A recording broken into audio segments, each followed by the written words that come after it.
Olá, eu sou Jesué da Silva Andrade e hoje estamos aqui para mais um Respondendo Perguntas Bíblicas. Hoje o nosso vídeo está sendo gravado. A gente fez algumas melhorias para as nossas transmissões, mas temporariamente não está dando para transmitir ao vivo, porque eu estou usando o notebook, a webcam do meu notebook, e por meu notebook ser um pouco antigo, a imagem, aí eu não sei se o problema está sendo o meu notebook ou se está sendo a minha internet, né? Tá saindo muito travada, a imagem está saindo agarrada. Estou fazendo isso para me fazer interação com vocês, por exemplo, com esse programinha que está aparecendo na sua tela aí, o programa The Word, né? The Word é um programa de leitura bíblica, de leitura da Bíblia. Você baixa ele, né? Faz o download dele, e ele tem várias versões.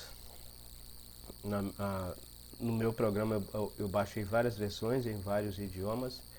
Não é que eu leio todos esses idiomas, não, mas eu uso para fazer pesquisas bíblicas, né, em relação, comparando versão com versão, quando eu estou estudando as Escrituras Sagradas, fazendo meu estudo pessoal.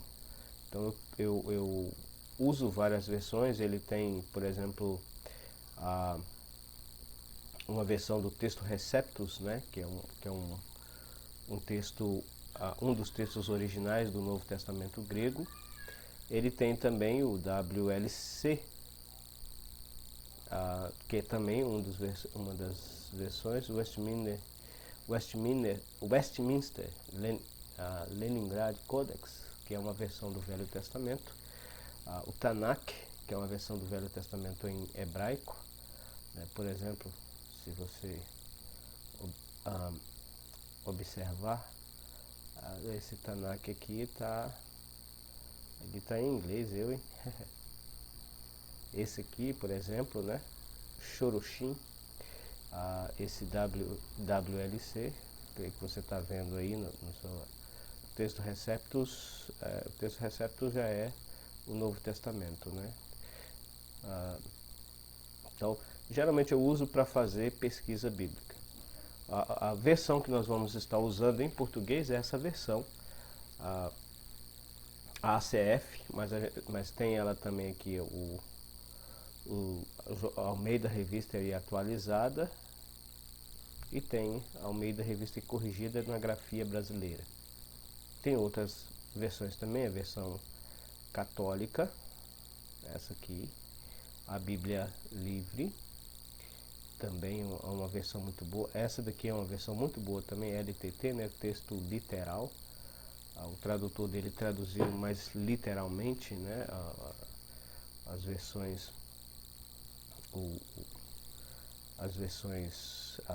segundo as pessoas que criou esse texto, né, segundo a versão massorética do Velho Testamento e o texto Receptus do Novo Testamento.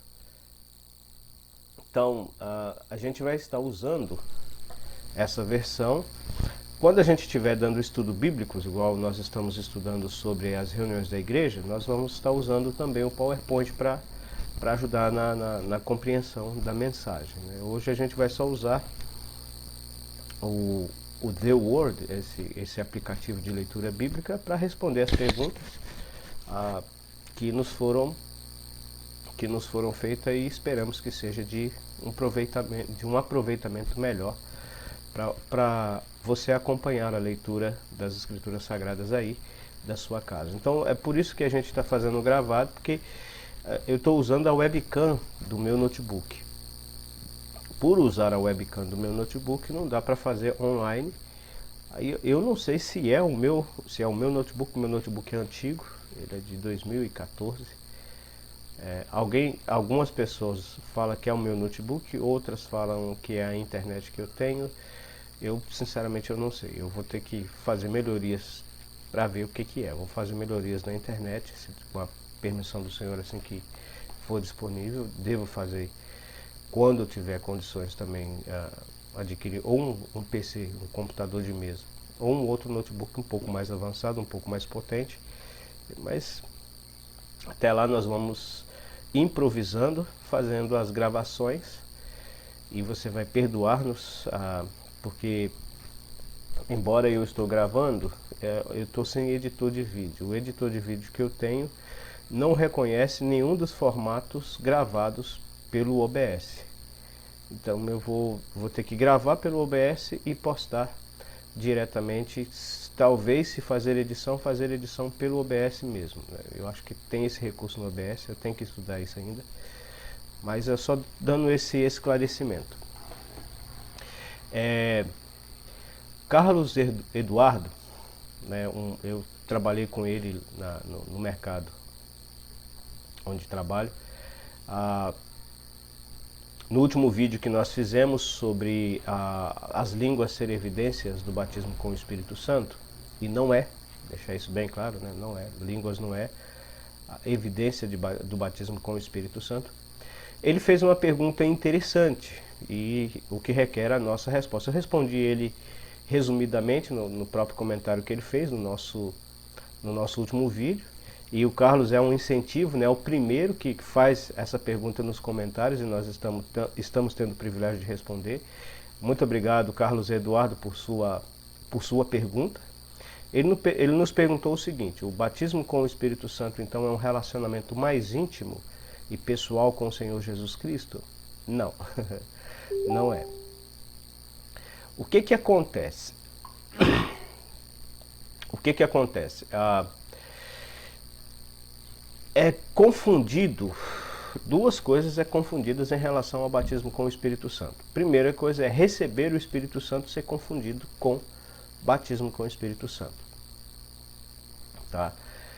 Vários personagens no Velho Testamento receberam o Espírito Santo, só que no Velho Testamento o Espírito Santo ele descia, às vezes sobre uma pessoa, realizava uma obra através daquela pessoa e depois ele voltava para o céu. E a gente vê também no Novo Testamento João Batista.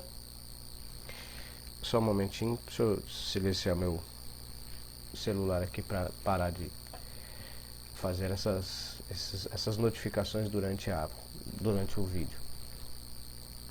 Mas no caso, João Batista, ele foi cheio do Espírito Santo desde o ventre da sua mãe. O Senhor Jesus Cristo recebeu o Espírito Santo quando ele foi batizado nas águas, né? A palavra de Deus nos diz assim que o Espírito Santo desceu na forma corpórea de uma pomba sobre o Senhor Jesus Cristo, e se ouviu uma voz do céu dizendo: este é o meu filho amado em quem eu me comprazo. O Pai testemunhando da pureza e da perfeição do Senhor Jesus Cristo, do Filho de Deus. Então, você observa isso aí. E até pessoas ímpias, né, no período do Velho Testamento, no período de transição, por exemplo, recebiam o Espírito Santo. Um deles é Caifás, que recebeu o Espírito Santo e profetizou pelo Espírito Santo que o Senhor Jesus Cristo haveria de morrer.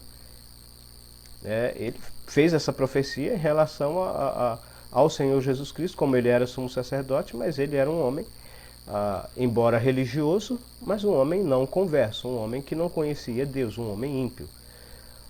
Então, agora, hoje, no período da graça, o Espírito Santo ele só desce, o Espírito Santo ele só entra, quem recebe o Espírito Santo hoje é somente quem nasceu de novo, quem arrependeu dos seus pecados e creu no Senhor Jesus Cristo. Toda pessoa que creu no Senhor Jesus Cristo, no momento em que ele creu, ele recebeu o Espírito Santo. Mas não é esse recebimento do Espírito Santo que é o batismo com o Espírito Santo. O batismo com o Espírito Santo é um ato único que aconteceu em Atos capítulo 2 e não voltou a acontecer. E muita gente confunde isso. Houve despertamentos, houve avivamentos, mas os avivamentos que houve no decorrer da história, inclusive na época de Jonathan Edwards nos Estados Unidos e John Wesley na Inglaterra, na época de C.H. Spurgeon na Inglaterra e na época de Moody nos Estados Unidos, esses despertamentos que houve, esses avivamentos que houve, e em outros lugares, não aconteceu o mesmo que aconteceu em Atos capítulo 2. Não foi um segundo ou terceiro a derramar do Espírito Santo, o batismo, como muitas pessoas acham que é. Não, não foi. O que aconteceu em Atos capítulo 2 aconteceu só em Atos capítulo 2 e não vai acontecer novamente. A igreja foi batizada pelo Espírito Santo ali. Então todo verdadeiro cristão, ele posicionalmente foi batizado, porque a igreja foi batizada.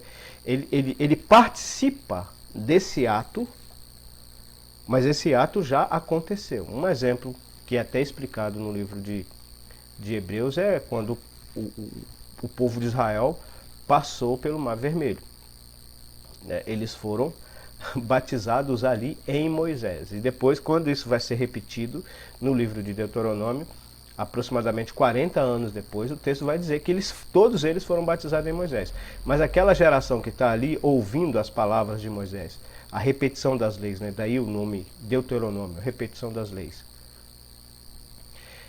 Eles nasceram no deserto. Não foi as pessoas que entraram na Terra Prometida não são as mesmas pessoas que saíram do Egito, salvo Josué e Caleb. Mas como eles foram batizados no sentido de posição, os seus pais foram batizados em Moisés, ou seja, passaram pelo Mar Vermelho, na liderança de Moisés. Eles nasceram no deserto, mas eles foram batizados em Moisés. A posição deles, agora, ao entrar na Terra Prometida, era batizados em Moisés, o que ilustra mais ou menos essa questão do batismo com o Espírito Santo. A intimidade com o Senhor Jesus Cristo é resultado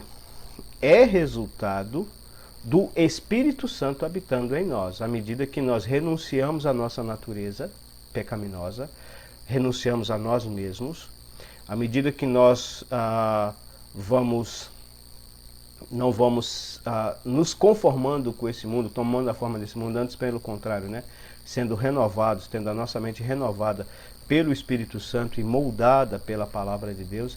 E à medida que nós vamos resistindo ao inimigo de nossas almas, o nosso caráter vai sendo moldado por Deus através da sua palavra e do Espírito Santo, e nós vamos parecendo com o Senhor Jesus Cristo e automaticamente nós vamos tendo intimidade com Ele. Então, a intimidade com o Senhor Jesus Cristo é o agir do Espírito Santo nas nossas vidas.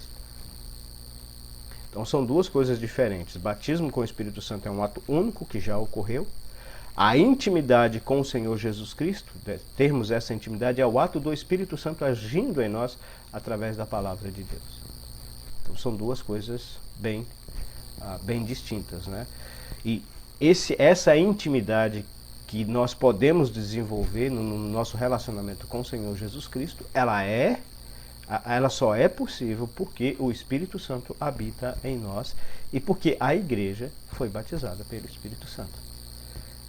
E a ideia de batismo com o Espírito Santo é que o Espírito Santo desceu sobre a igreja e ele formou de judeus e gentios um único povo, um novo homem, e ele está conosco para sempre. Não é como no Velho Testamento, né, que ele ia, realizava um propósito, realizava uma obra e voltava. Não, agora ele está conosco para sempre. Ele está com a igreja para sempre. O batismo com o Espírito Santo é isso. A intimidade com o Senhor Jesus Cristo, ela é resultado do Espírito Santo habitando em nós. Respondida a pergunta do Carlos, né, e se você tiver mais dúvidas, Carlos, pode nos perguntar. Vai ser um prazer muito grande, um privilégio muito grande para mim poder estar ajudando a você ou qualquer um de vocês que nos assistem, que nos acompanham pelos nossos vídeos. Agora vai ser, pelo menos por um tempo, pelos nossos vídeos, né? Vai ser um prazer muito grande, uma honra muito grande para nós. A nossa pergunta de hoje é: o que é unção?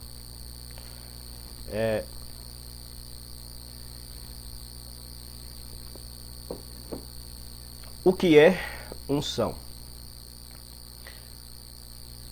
Essa é uma pergunta que me foi feita há muitos anos atrás,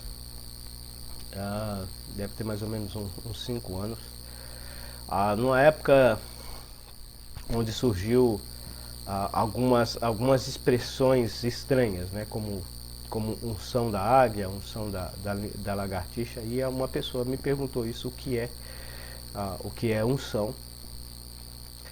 E é uma palavra, a palavra unção, ela é muito usada e abusada nos dias de hoje, infelizmente, né, no meio da cristandade. Hoje muito se fala em unção. Aí tem unção de várias coisas, né? Unção de cura, unção de libertação, unção de prosperidade, unção de felicidade, unção do riso, unção da lagartixa, unção do leão. Aliás, foi essas duas últimas, né? Me foi feita essa pergunta, o que é unção, por causa dessas duas. Unção do riso, unção da lagartixa e unção do leão, essas três. Só está faltando o pessoal arrumarem a chamada unção do palhaço. Só está faltando isso, né? Unção do palhaço. Embora existem pregadores que para palhaço só está faltando a fantasia, né? Que no lugar de ensinar a palavra de Deus na pureza e simplicidade que ela fica lá fazendo gracejo, fazendo piada da palavra de Deus. Na minha opinião pessoal minha, isso é uma falta de respeito. A palavra de Deus é coisa séria. Púlpito é coisa séria, né? Você não sobe no púlpito para fazer as pessoas rirem. Eu não estou falando que você contar um caso engraçado, você contar um caso engraçado para dar uma descontraída, para dar uma quebrada no gelo, isso aí é outra coisa. Mas fazer do púlpito uma apresentação de stand-up, desculpa, concordo com isso não. É minha opinião, é meu pensamento, concordo com isso não. Púlpito é coisa séria. É lugar onde você vai ensinar a palavra de Deus, onde você vai falar dos oráculos de Deus. E, infelizmente tem pregadores que, para mim, eles são palhaços. Deveriam estar dentro de um circo. Mas nosso assunto não é esse, né? O assunto é o que é unção. A palavra unção na Bíblia simplesmente significa isso, significa untar ou aplicar óleo em algum objeto ou em alguma pessoa. Existia nos tempos bíblicos, no Velho Testamento, a unção cerimonial, onde pessoas e objetos eram aplicados um óleo especial. Por exemplo, Êxodo capítulo 30, versículo 22 a 33, vamos lá ler esse texto. Deixa eu só pôr para você aqui. Isso. Êxodo, ACF, que é a versão que a gente vai estar usando, né, corrigida fiel.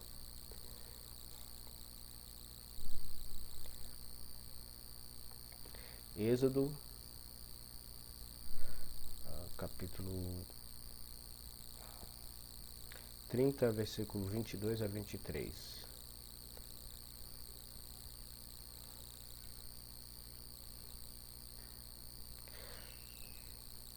Falou mais o Senhor a Moisés, dizendo: Tu, pois, toma para ti das principais especiarias, da mais pura mirra, 500 siclos, e de canela aromática a metade, a saber, 250 siclos, e de cálamo aromático, 250 siclos, e de cássia, 500 siclos, segundo o ciclo do santuário, e de azeite de olivas, um hin.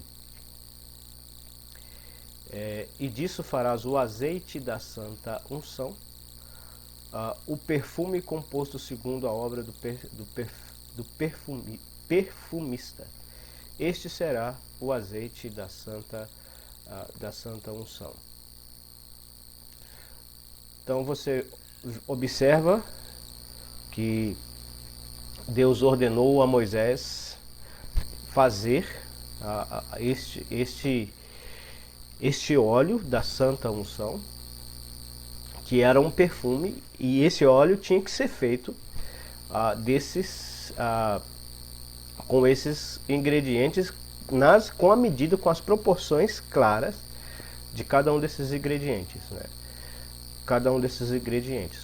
Não podia ser feito de qualquer maneira. Tinha que ser com esses ingredientes, com as proporções de cada um deles, né? 500 ciclos, 250 ciclos e assim por diante. Neste tipo de unção, somente os sacerdotes, profetas e reis eram ungidos e os objetos que haviam no tabernáculo e no templo. E era somente aquele óleo especial que era fabricado pelos próprios sacerdotes. No caso ali foi Moisés, o primeiro foi Moisés que fez, mas provavelmente depois foi os sacerdotes ou os levitas que fabricavam esse óleo. E era só eles que podiam fabricar esse óleo. Tinha que ser com as proporções exatas desse óleo. Esse óleo nas escrituras sagradas era chamado de óleo santo, o santo óleo para unção. Ele não era óleo ungido, como muita gente usa a expressão. Se já é óleo, não existe óleo ungido. Ele era o óleo da santa unção. Então, a unção, nesse contexto, era quando você ia pegar uma pessoa, por exemplo, um sacerdote, ou um profeta, ou alguém que iria ser rei. Aí você aplicava esse óleo nessa pessoa e a partir daquele dia, aquela pessoa dedicaria a sua vida diante de Deus para exercer aquela função, aquele trabalho, aquele ministério. O ministério do sacerdote era de ser o mediador entre Deus e o povo, onde ele oferecia sacrifícios para aplacar a ira de Deus diante do pecado do povo. Então o povo pecava, arrependia dos seus pecados, trazia uma oferta em sacrifício de holocausto, aí entregava ao sacerdote, o sacerdote imolava, derramava o sangue desse animal, dessa vítima inocente, oferecia esse animal em holocausto, em oferta queimada, e a ira do Senhor era aplacada, ou seja, aquela pessoa não seria castigada por causa do pecado dela, porque uma vítima inocente havia morrido no seu lugar. O profeta era um mensageiro da parte de Deus, ele falava da parte de Deus para o homem. Então ele era alguém que trazia a mensagem de Deus para o homem. Então uma pessoa, quando ele era ungido profeta,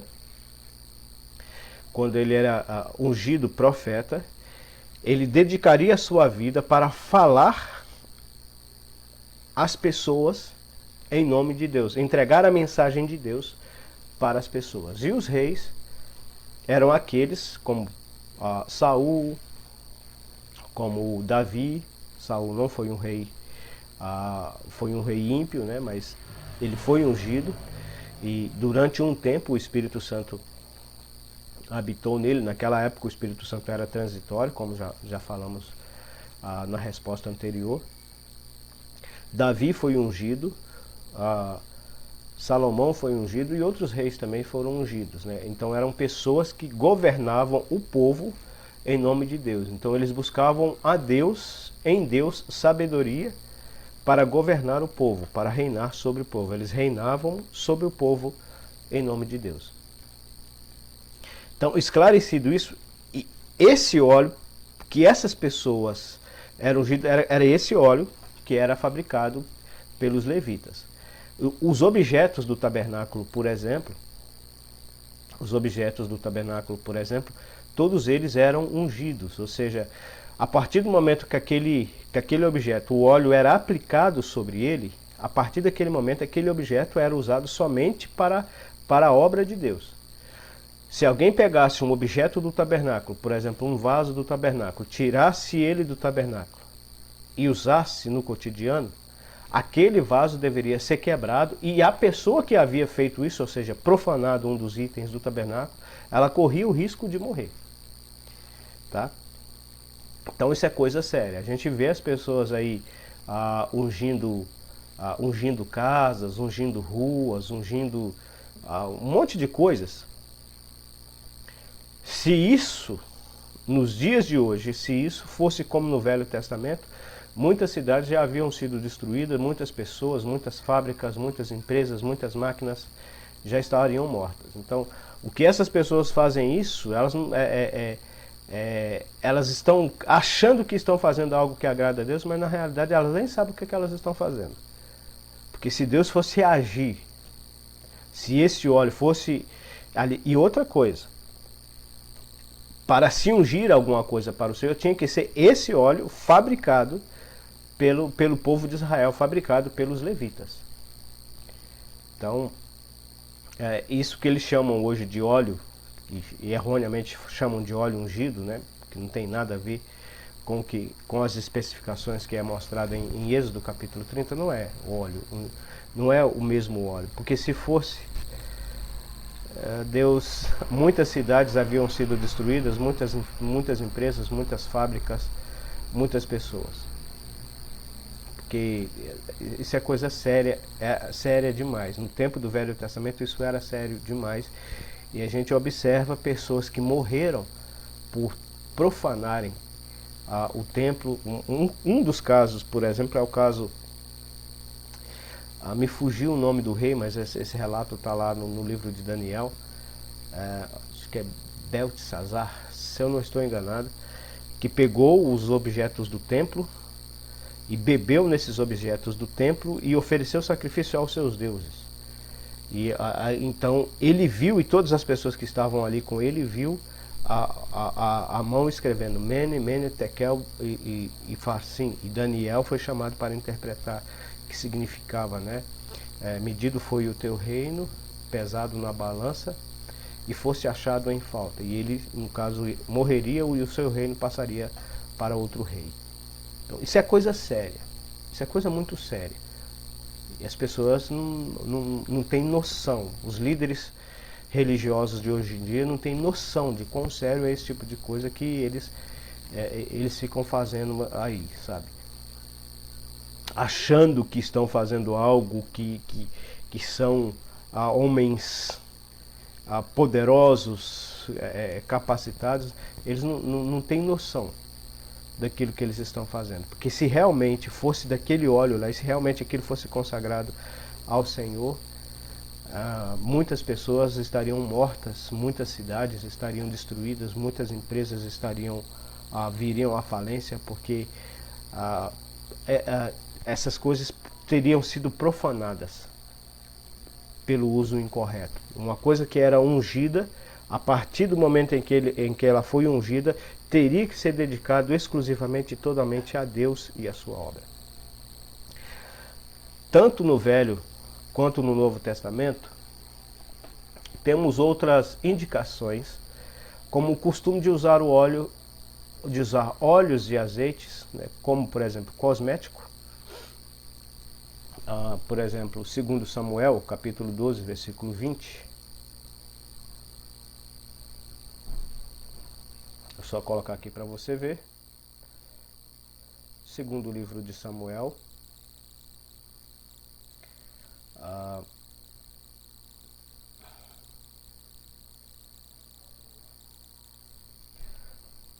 Capítulo 12.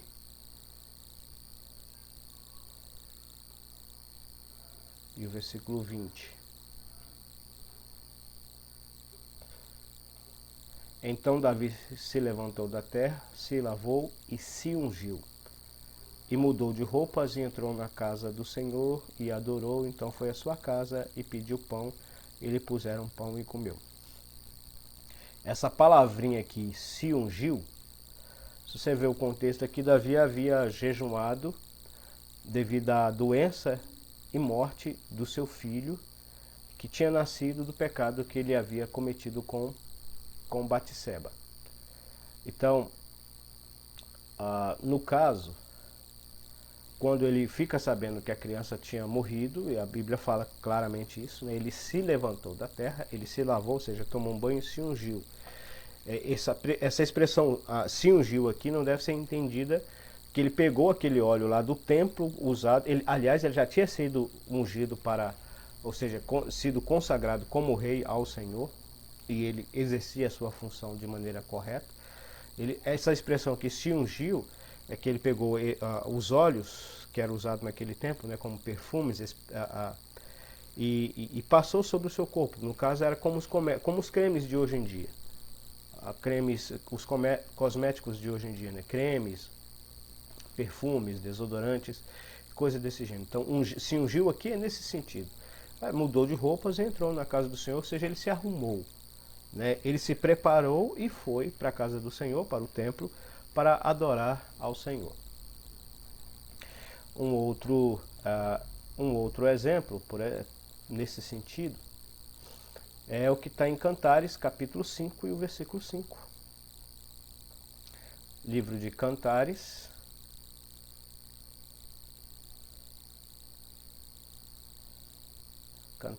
capítulo 5 e o versículo 5. Eu me levantei para abrir ao meu amado, e as minhas mãos gotejavam mirra, e os meus dedos mirra com doce aroma sobre as aldravas da fechadura. Se você vai ler aqui, né, é o livro de Cantares de Salomão, é o esposo e a esposa, né, o noivo e a noiva, o amado e a amada. Nesse caso aqui, o esposo estava à porta, batendo na porta, querendo entrar para a sua casa. Então ela vai levantar, mas ela já tinha se arrumado, já tinha ido deitar, e aqui há várias aplicações, inclusive aplicações evangelísticas. Mas o caso aqui o que eu estou querendo destacar era o costume daquele dia. Ela está dizendo, eu levantei para abrir ao meu amado, mas as minhas mãos gotejavam mirra. A mirra era uma espécie de óleo extraído de uma planta, de uma raiz, que a pessoa lavava a boca, era amarga, mas tinha um agradável cheiro. Era um perfume caro, mas ele era em formato de óleo, por isso que ela vai falar que gotejava. Ela tinha passado isso, a mirra, o perfume, e nela os dedos delas estavam gotejando, né? A abundância de mirra que ela havia usado desse óleo especial, que era um perfume caríssimo, com doce aroma sobre as aldravas da fechadura. Um outro texto que vai destacar isso também é Mateus, capítulo 6, versículo 17 ao versículo 18. Mateus capítulo 6, já no Novo Testamento.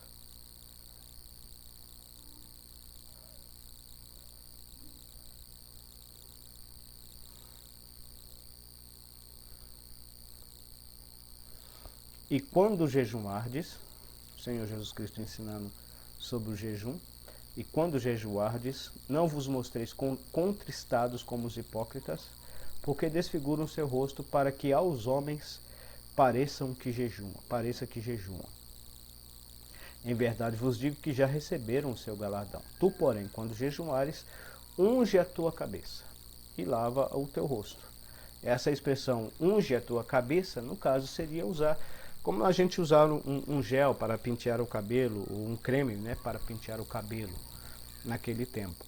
Era usado um óleo para isso. Então a pessoa se arrumar, né, não ficar aparentando que... A pessoa não ficar aparentando, né, cabelo todo bagunçado, rosto desfigurado, aquela expressão de triste, de abatido, né, cabelo todo desarrumado, para parecer para os outros que ele está jejuando. Mas era para ele lavar o rosto, né, ungir a cabeça com óleo, no caso, arrumar o cabelo, pentear o cabelo, arrumar normalmente, para ele não parecer aos homens que jejuam, mas para ele jejuar para quem realmente precisa, que no caso é Deus. Nosso assunto não é o jejum, eu não vou falar sobre o jejum agora, a gente vai deixar para responder essa questão do jejum mais à frente. Então, o uso do óleo como um cosmético, da unção como cosmético. Às vezes a expressão ungir vai estar nesse sentido, que as pessoas usavam naquele tempo, né? Tanto o azeite quanto perfumes, especiarias, né? em formatos de óleo. Então vai estar nesse sentido. O primeiro sentido, aquele sentido de consagração de objetos, e tinha que ser usado somente aquele óleo que estava lá no templo confeccionado pelos levitas. Né? O primeiro foi confeccionado por Moisés, mas os outros, creio eu, a Bíblia não nos informa muito detalhes sobre isso, mas creio eu que era fabricado pelos levitas ou pelos sacerdotes. Mas era aquele óleo usado lá no templo.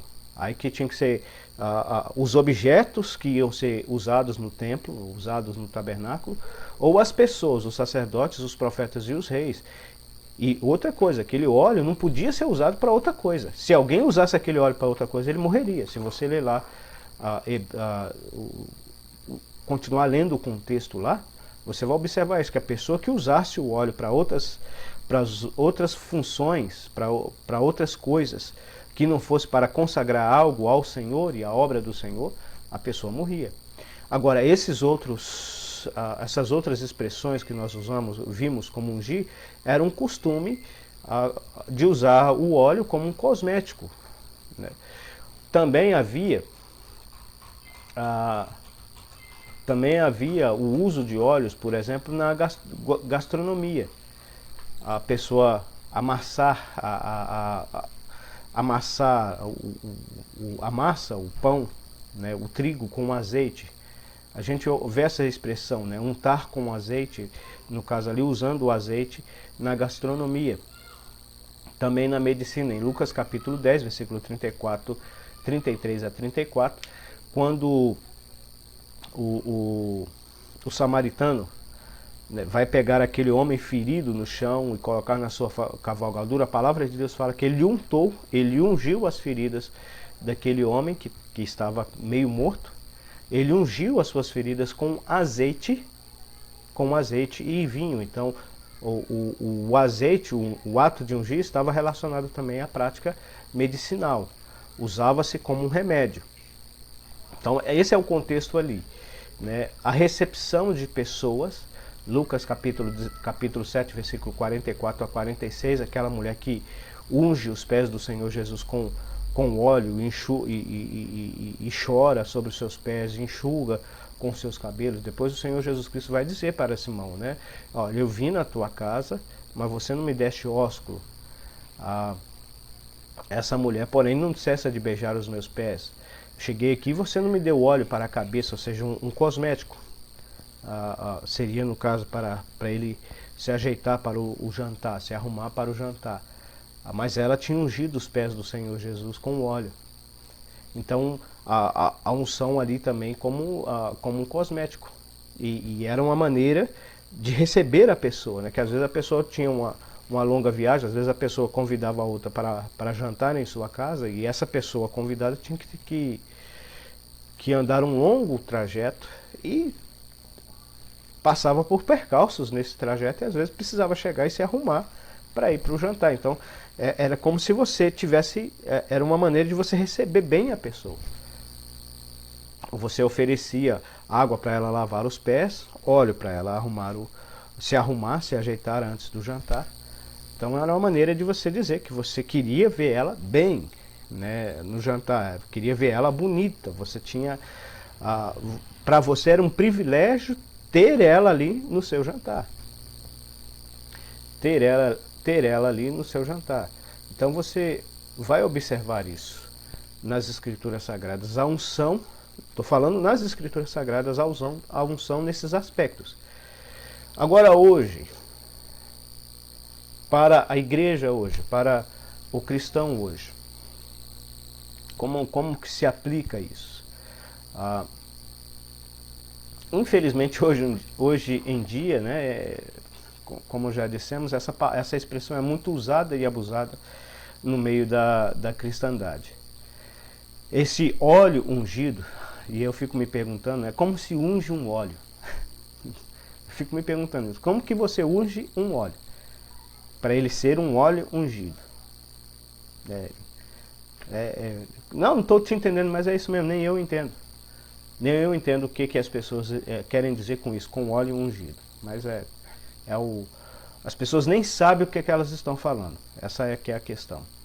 É usado em várias denominações pentecostais e neopentecostais. Não tem nada a ver. Isso que é praticado não tem nada a ver com o que era usado em Israel nos tempos do Velho e do Novo Testamento. Isso não passa de superstição.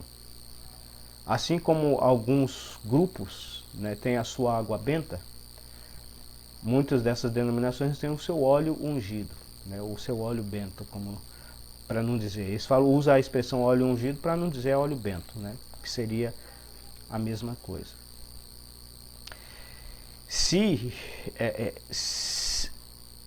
Existe até as lojas, né, que vendem esse chamado óleo ungido. Porém, se isso tivesse algum valor hoje em dia, como já dissemos, a maioria dos pastores e das pessoas que usam essa prática estariam mortos.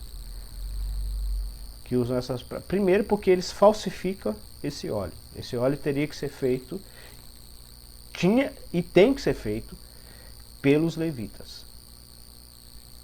Então não é qualquer pessoa que pode fazer esse óleo. Levitas da descendência de Moisés ainda. Então você tem que pegar a pessoa e averiguar se essa pessoa vem da descendência de Moisés. Porque foi Moisés que foi o primeiro a fabricar esse óleo. Então alguém para fabricar esse óleo tinha que ser descendente de Moisés. Ele tinha que fabricar segundo as especificações que está ali. E depois, a partir do momento que alguém fosse aplicado aquele óleo, daquele dia para frente, aquela pessoa teria que se dedicar completamente, exclusivamente ao Senhor. E se ele não fizesse isso em algum momento da sua vida, ele seria morto. Aquele objeto que foi ungido, se ele fosse profanado, o objeto teria que ser quebrado ou teria que ser destruído, e a pessoa que profanou aquele objeto teria que ser morto.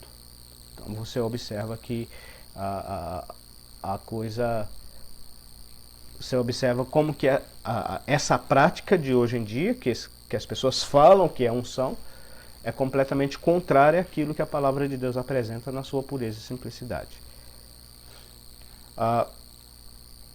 Tinha que ter a mesma composição para fabricá-lo, os mesmos ingredientes. Então, antes da aplicação do óleo santo em determinados objetos, animais tinham que ser sacrificados e o sangue aspergido sobre a pessoa e sobre os objetos que iam ser consagrados. Não sei se você já observou isso, né? Mas se você analisar lá nos textos, você vai perceber isso. Por exemplo, quando Moisés vai consagrar o tabernáculo, ele sacrifica animais, pega o sangue desses animais e esparge sobre o objeto. Depois que ele esparge o sangue sobre o objeto, ele vai lá e pega o óleo e aplica. Por quê isso?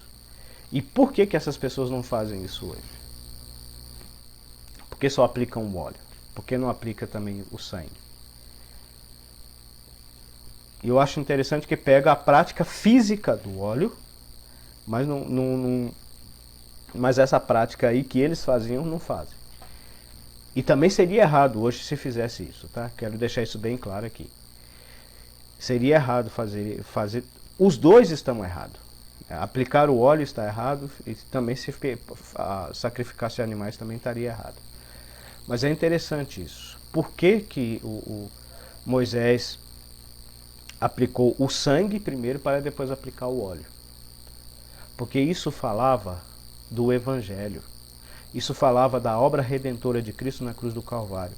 Esse óleo santo que era usado no tempo do Velho Testamento e que foi aplicado sobre os objetos do tabernáculo e sobre as pessoas que foram consagradas ao serviço do Senhor, esse óleo era símbolo, ele era símbolo do Espírito Santo. Então, toda pessoa que arrepende dos seus pecados e crê no Senhor Jesus Cristo, ele foi remido e lavado pelo sangue do Senhor Jesus Cristo. Então, ele foi aplicado na vida dele, no coração dele, o sangue do Cordeiro de Deus vertido na cruz do Calvário. E no momento em que ele crê no Senhor Jesus, ele é recebido ele é selado com o Espírito Santo, ele recebe o Espírito Santo. Então, da mesma forma que os objetos ali era aplicado o sangue dos animais e depois o óleo era aplicado. Assim também a pessoa, quando ele arrepende e crê no Senhor Jesus Cristo, a partir daquele dia ele se torna um servo ou uma serva de Deus. Por quê? Por causa do sangue derramado do Senhor Jesus Cristo na cruz do Calvário e também por causa do Espírito Santo que veio habitar nele. Então, a partir daquele dia, ele precisa dedicar-se, consagrar-se a sua vida ao Senhor, para ser um instrumento nas mãos do Senhor, para uso do Senhor, para a sua glória, para o seu nome. Isso fala intimamente com o cristão, a posição do cristão diante de Deus e o seu serviço que ele deve prestar para Deus. Mas essas pessoas não falam nisso. E elas não estão interessadas em falar nisso. Sabe por quê? Porque isso não vai resultar na vanglória deles e nem também não vai resultar em dinheiro, porque é muitas pessoas que ficam comprando esse óleo falsificado para aplicar nos seus objetos, nas suas casas, na intenção ou na superstição de que as coisas ruins não venham a acontecer sobre os objetos que ele aplicou o óleo, sobre suas empresas, sobre sua família, sobre suas vidas. Como se esse óleo fosse evitar que essas coisas acontecessem na vida dessas pessoas, sendo que o ser humano, ele precisa, se ele realmente quiser ser abençoado por Deus, ele precisa viver uma vida de obediência à palavra de Deus. E é interessante que nas Escrituras Sagradas, as bênçãos é que vem atrás do servo de Deus, não é o servo de Deus que vai atrás das bênçãos. À medida que você pega e dedica e consagra a sua vida a Deus e coloca a sua vida em obediência a Deus e a sua palavra, automaticamente Deus irá abençoar a sua vida. É Deus que irá abençoar a sua vida devido à sua obediência. Automaticamente, se você é desobediente, se você não obedece a Deus, se você não procura colocar a sua vida dentro do centro da vontade de Deus, como é que você quer ser abençoado por Deus? Você acha que pegar um vidrinho de óleo e passar na sua cabeça e passar nos objetos vai fazer com que você continue vivendo uma vida de desobediência e Deus vai ter que abençoar a sua vida porque você pegou um óleo e passou sobre a sua cabeça, sobre os objetos da sua casa, da sua família? Não, Deus não vai fazer isso. Antes, pelo contrário, isso é hipocrisia. Isso é hipocrisia. Eu vou passar óleo na minha cabeça e Deus tem que me abençoar e eu posso viver minha vida em plena desobediência à sua palavra, à sua vontade. Faz isso não. Isso é tentar a Deus com provas tolas.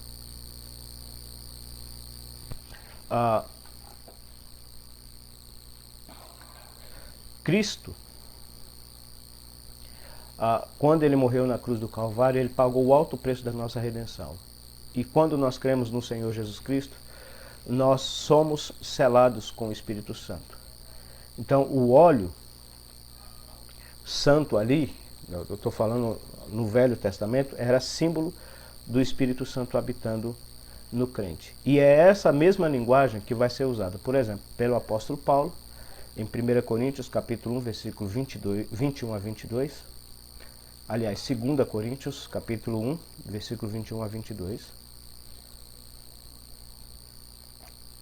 Deixa eu colocar o texto aqui para nós lermos juntos. 2 Coríntios,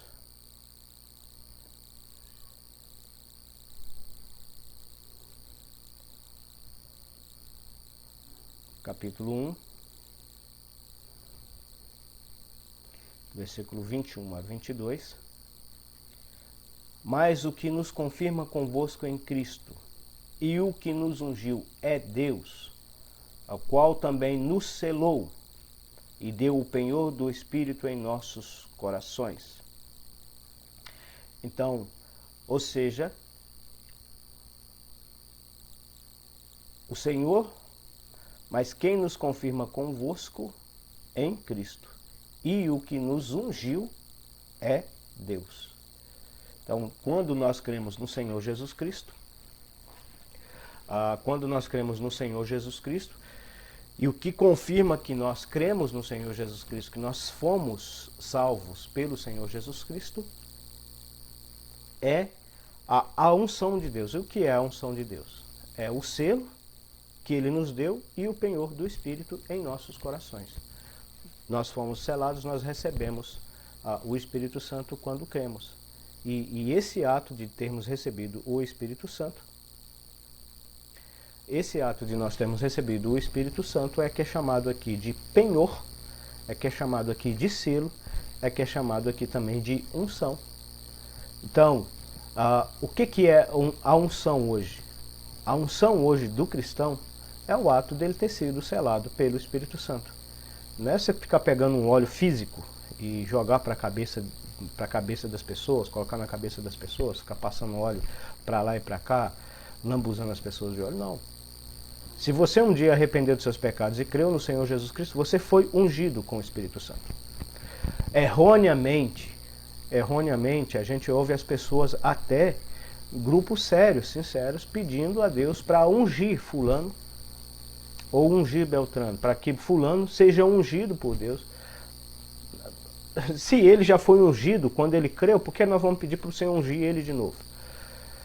A gente ouve, né, músicas dizendo, né, traz uma nova unção. Não, Deus não vai trazer uma nova unção, Ele já nos ungiu, e a unção que Ele nos deu é o seu Espírito habitando em nós. Então isso é uma oração sem sentido. E a gente não deveria dizer amém no final de uma oração dessa, onde uma pessoa vai dizer, Senhor, manda, unge fulano com o seu Espírito. Não, ele já foi ungido. Agora a questão é, ele vai falar na unção do Espírito ou ele vai falar na carne? Mas aí não é que a gente vai pedir para ele ser ungido, não. Ele, e isso é uma questão entre ele e Deus, ao preparar a sua mensagem e ao trazer a sua mensagem, ele trazê-la na direção e orientação do Espírito Santo que o ungiu. E aí ele vai falar na unção. Falar na unção é uma coisa. Pedir para ungir de novo é outra coisa. E pedir para ungir de novo está errado. Não é bíblico esse tipo de pedido. O outro texto que vai nos dizer isso também é 1 João, primeira carta do apóstolo João, capítulo 2, versículo 20 e depois versículo 27.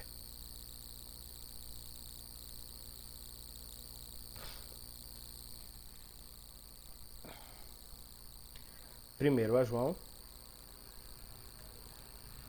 capítulo 2,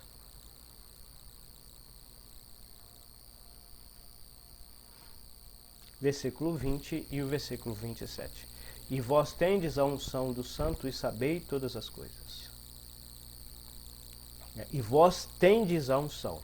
João está escrevendo na sua carta aos cristãos. Segundo os estudiosos, essa é uma epístola universal, ou seja, é dirigida a todos os crentes, em todos os locais, inclusive eu e você que um dia cremos no Senhor Jesus Cristo. Então, se você um dia recebeu o Senhor Jesus Cristo como seu Senhor e Salvador, Ele está se dirigindo a você. Na direção do Espírito Santo, Ele está se dirigindo a você. E vós tendes a unção. Você tem a unção do Santo. Você tem a unção do Santo. E sabeis todas as coisas. No versículo 27, e a unção que vós recebestes dele, a unção que você recebeu de Cristo, a unção do Santo, o Santo é o Senhor Jesus Cristo. Qual é a unção? É o Espírito Santo que você recebeu. E a unção que vós recebestes dele fica em vós. Ela está em nós, ela não vai ser tirada de nós. E não tendes necessidade de que alguém vos ensine. Mas como a sua unção vos ensina todas as coisas, e é verdadeira e não é mentira, como ela vos ensinou, assim nele permanecereis. Existem alguns problemas com essa passagem. Tem muita gente que acha que nós não precisamos de pregadores e ensinadores porque nós temos a unção, temos o Espírito Santo habitando em nós e ele nos ensina todas as coisas, então nós não precisamos nem de Bíblia. Não é isso que o texto está dizendo.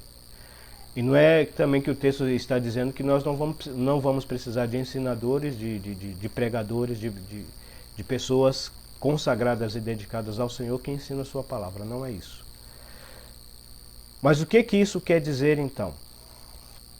Ele quer dizer simplesmente que quando recebemos o Espírito Santo, Deus, através do Espírito Santo, nos deu uma capacidade de discernir entre o certo e o errado, entre a verdade e a mentira. E se nós deixarmos o Espírito Santo agir em nossa vida, em nossa mente, em nossos corações, nós vamos entender quem está ensinando a verdade da palavra de Deus conforme ela é, na sua pureza e simplicidade, e quem está ensinando mentira. E quem está sendo um falso profeta, quem está trazendo heresia. E assim como o Espírito nos ensina, assim como o Espírito Santo nos dá esse discernimento, nós devemos ficar com esse discernimento. Nós não devemos ser Maria vai com as outras, porque fulano estudou na Universidade de Oxford, ou em Cambridge, ele é cursado em teologia, não sei, lá de Texas, de Dallas, né? Doutor no grego, no hebraico, PhD em filosofia. Não, vós tendes a unção do santo. Eu não estou dizendo que essas coisas em si sejam erradas. E isso pode ajudar alguém a ensinar, claro, com maestria a palavra de Deus. Mas essas coisas em si não têm valor algum e muitas das vezes são alvos ou são meios de levar as pessoas ao desvio da palavra de Deus, porque a pessoa, no lugar de confiar na palavra de Deus, nas Escrituras Sagradas, na sua pureza e simplicidade, passa a valorizar o teor intelectual daqueles que ensinam. Um irmão que é tremendamente, se a gente pode usar essa expressão, intelectual, erudito, em várias áreas do conhecimento humano. Se ele usa a palavra de Deus e ensina a palavra de Deus na sua pureza e simplicidade, ele tem tanto valor quanto um irmão que só sabe ler e escrever, mas também ensina as Escrituras na sua pureza e simplicidade. Eu conheço irmãos, no Espírito Santo mesmo tem um irmão, eu admiro muito esse irmão, que me parece que ele não chegou a fazer a 4ª série. E ele é um doutor na Bíblia. O irmão, ele ensina com maestria as Escrituras Sagradas. E já vi irmãos com profundo conhecimento em várias áreas, né? Filosofia, no hebraico, no grego, e realmente são pessoas eruditas. E ensinam as Escrituras Sagradas na sua pureza e simplicidade. E você vê esse irmão simples, que não teve tanta instrução, o nível dele é igual desse irmão com erudição. Mas os dois ensinam a mesma coisa, as Escrituras Sagradas. E já vi também irmãos eruditos que praticamente colocam a Bíblia de lado. Eu nem sei se eu posso chamar essas pessoas de irmão. Porque sinceramente eu tenho certa dúvida. Se realmente alguém que deixa a Bíblia de lado e passa a expor a sua erudição e levar as pessoas a confiar na sua erudição. Eu estudei, eu sou doutor no grego, eu sou doutor no hebraico, eu sou doutor em filosofia, e tal, e tal.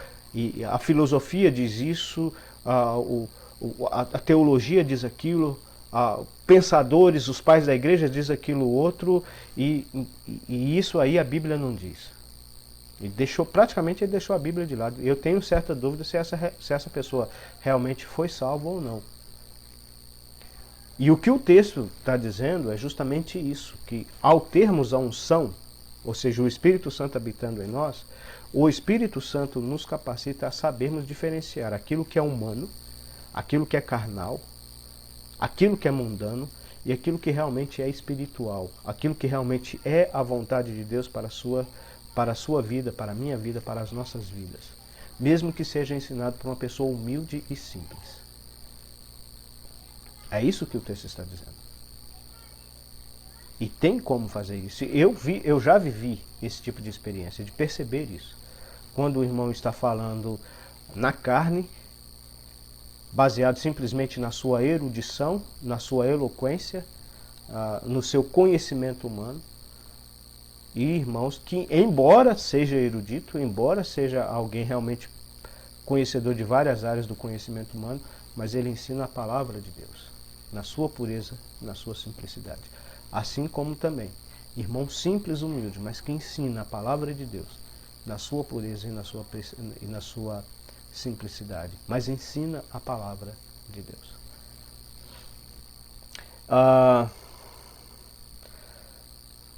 Tem ainda uma questão, que é a questão de Tiago, que ordena-nos ungir os doentes.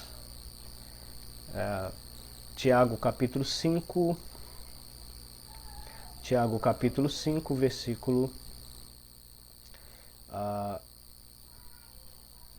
versículo 14 a 15. Vamos lá no texto? Eu creio que vai ser mais apropriado nós lermos o texto. Tiago capítulo 5, versículo 14. Está alguém entre vós doente? Chame os presbíteros da igreja e orem sobre ele, ungindo-o com azeite em nome do Senhor. E a oração da fé salvará o doente, e o Senhor o levantará. E se houver cometido pecados, ser-lhe-ão perdoados. Aí tem muita gente que pega esse texto, mas é curioso.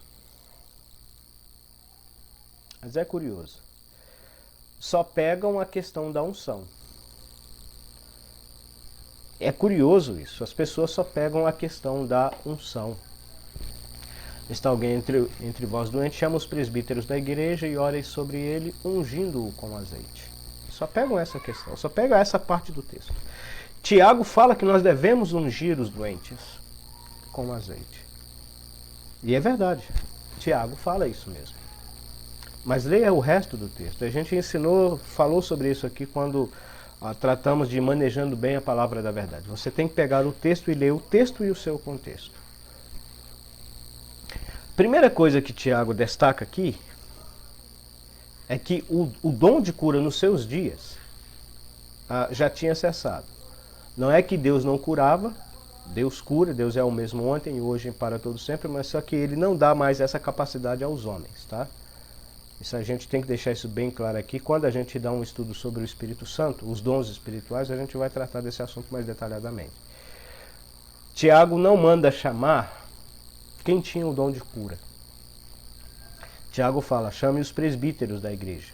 A igreja local tem a sua liderança, então deve se chamar a liderança da igreja, no caso os presbíteros, da igreja, e ore sobre ele. Primeiro ele fala para nós orarmos sobre a pessoa que está doente. Depois é que ele fala, ungindo-o com azeite em nome do Senhor. Aí olha no versículo 15, e a oração da fé. Não é o azeite, não é o óleo, é a oração da fé. Salvará o doente. E o Senhor o levantará. Quem levantará o doente? É o Senhor, não é o óleo. A ênfase do texto não é o óleo. A ênfase do texto é a oração. A ênfase do texto é o Senhor. E se houver cometido pecado, seriam perdoados. Se essa doença for consequência de algum pecado que essa pessoa tiver cometido, será perdoado. Então, o que ele está dizendo aqui? Esse azeite é a minha compreensão. Talvez você não concorde com ela, eu respeito isso. Esse azeite aqui não é aquele mesmo óleo que foi usado por Moisés na consagração de objetos pessoais. Mas é o mesmo óleo que foi usado no sentido medicinal lá pelo samaritano. Quando o samaritano pegou aquele homem que estava caído no chão e untou as feridas daquele homem com azeite e óleo. Ou seja, um remédio. Ungindo com azeite, ou seja, usando o remédio, usando os recursos medicinais. É interessante como existe homens tão... Como é que eu vou dizer? Deturpadores das coisas, que chegam a afirmar que se uma pessoa toma remédio, usa da medicina, é porque ele não está tendo fé em Deus. E é interessante que o Senhor Jesus Cristo fala que os sãos não precisam de médico, e sim os doentes.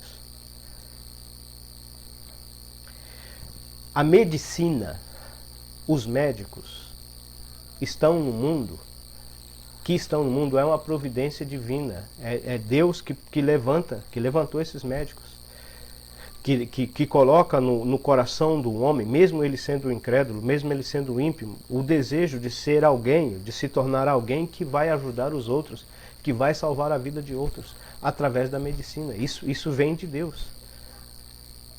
A medicina, ela é uma providência de Deus para socorrer o ser humano. O ser humano, o próprio Senhor Jesus Cristo, o próprio Filho de Deus, o próprio Deus manifesto em carne, disse isso. Os sãos não precisam de médico, e sim os doentes. Se um crente, ele adoece, é claro que ele vai orar, e ele deve fazer isso em primeiro lugar, ele deve buscar a Deus. Claro, sem sombra de dúvida. Mas ele deve sim ir no médico. Ele deve sim se consultar. Ele não está tendo falta de fé. Antes, pelo contrário. Ele está usando de uma providência divina para o seu bem-estar físico. Ore e deve orar, e deve esperar em Deus sim a cura, o restabelecimento da saúde, mas usa também da medicina. Isso, mais uma vez, a gente tem que deixar isso bem claro. Se você está doente e você ora, mas não vai buscar os recursos que Deus deixou, como a medicina, os remédios, o médico, você está tentando a Deus. E muitas das vezes Deus usa a medicina para curar os seus servos. Não é errado. É interessante, o próprio apóstolo Paulo, que havia curado vários enfermos, ele fala para Timóteo, seu filho na fé, que era para ele usar de um pouco de vinho por causa do seu estômago e das suas frequentes enfermidades. Se usar remédio é pecado, é falta de fé, por que Paulo vai orientar isso ao seu filho na fé? E qual de nós somos ousados em dizer que o apóstolo Paulo era alguém que não tinha fé? E eu já vi alguém chegar até a dizer isso, que Paulo no final da sua vida não tinha fé, mas você vai ler lá em 2 Timóteo, o que ele vai dizer? Mas ele vai dizer, combati o bom combate, acabei a carreira, guardei a fé. Combati o bom combate, acabei a carreira, guardei a fé. Ele tinha a mesma fé que ele teve quando ele creu no Senhor Jesus Cristo, a mesma fé que ele teve quando ele curou várias pessoas, era a mesma fé que ele tinha no final da sua vida, mas ele vai orientar a Timóteo, usa de um pouco de vinho, por causa das suas enfermidades, por causa do teu estômago e das suas frequentes enfermidades. Então isso é balela, isso é pessoas desprovidas de caráter, que ficam usando e mercadejando a fé alheia para se enriquecerem e tirar dinheiro das pessoas. Então, não cai nessa. Não cai nessa. A unção que Tiago está falando ali, na minha compreensão, eu tenho que deixar isso bem claro, outras pessoas e até outros irmãos bem intencionados, ensinadores, bons ensinadores da palavra de Deus, que realmente ensinam a palavra de Deus na sua pureza e simplicidade, tem uma compreensão diferente da minha, mas na minha compreensão, o azeite que Tiago está se referindo ali é a medicina, é o azeite medicinal, era um remédio naquela época. Mas esperamos que você tenha entendido o que é a unção na Bíblia. A unção na Bíblia no Velho Testamento era literal e tinha esses aspectos, né? A unção que era usada lá no templo, aquele óleo que Deus havia ordenado a Moisés a fabricá-lo para ungir os utensílios do templo e depois ungir pessoas que eram consagradas ao serviço dele, e juntamente com essa unção, antes do óleo ser aplicado, animais eram imolados e o seu sangue aspergido sobre esses objetos e sobre essas pessoas. O que indicava assim a morte de Cristo na cruz do Calvário para a salvação do pecador e o Espírito Santo vindo sobre o pecador e capacitando ele para o serviço do Senhor. Então todo verdadeiro cristão, ele é um instrumento nas mãos de Deus porque o sangue do Senhor Jesus Cristo foi aspergido sobre ele pela fé E ele recebeu o Espírito Santo, ou seja, a unção de Deus para ser usado por Deus. E tem a unção nos outros aspectos ali, que era usado como cosmético ou para fins alimentícios, né, o azeite, né, os óleos que era usado ali no Velho Testamento, para fins alimentícios ou para fins medicinais. Então você tem que ler a expressão unção dentro do seu contexto. Qual o contexto que está se referindo aqui? É uma cerimônia? Ou é o uso medicinal? Ou é um uso cosmético? Então, no Novo Testamento, você não vê essa prática no Novo Testamento, porque o cristão, o verdadeiro cristão, ele foi ungido pelo Espírito Santo e ele tem o Espírito Santo habitando nele, que é unção. Então não é certo, não está certo o cristão pedir uma nova unção, pedir para Deus ungir fulano ou ungir Beltrano, não. Ele já foi ungido. Agora ele precisa falar ou agir ou viver nessa unção, que é o Espírito Santo habitando e usando ele, né, para a glória e honra do nome de Deus. A unção de Tiago ali era a medicina. Que Tiago está falando que nós devemos ungir os doentes, era a medicina. A ênfase do texto não é o óleo. A ênfase do texto é a oração. Ore sobre ele e a oração da fé e o Senhor. Não é a unção. A unção aparece só numa parte do texto, porque o que indica ali que era necessário usar os medicamentos disponíveis naquele tempo, que no caso era o azeite. Esperamos que tenhamos ajudado a você. Que Deus abençoe ricamente a sua vida. Temos que encerrar o nosso vídeo, né? Mas que Deus abençoe ricamente a sua vida e até a próxima oportunidade, se Deus assim nos permitir. Tchau, tchau.